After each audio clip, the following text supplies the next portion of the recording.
This is our new bathtub spout. I'm going to go over how to install it, and at the very end I'll talk about how to remove it.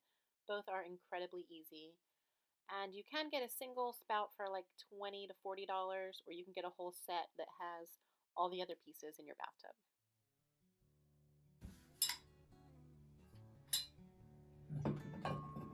I hope it fits.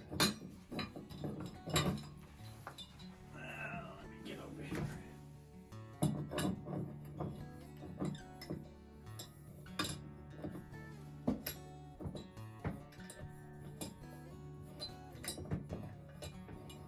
What's going on?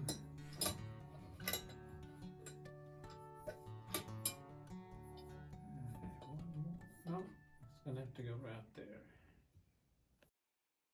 When you're installing, you are turning it just by hand clockwise. When you are removing an old one, you will need a tool called a plumber's pipe wrench, and it has an adjustable clamp that you clamp onto the old spout, and then you will turn it counterclockwise or to the left. And ours had been leaking for quite a few years and was really gross and corroded, but it still came off pretty easily.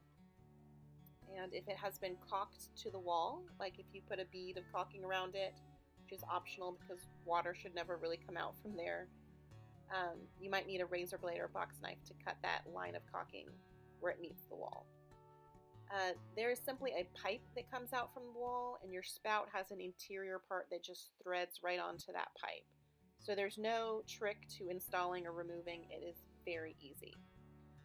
As always, thank you for watching, and don't forget to like, comment, or subscribe.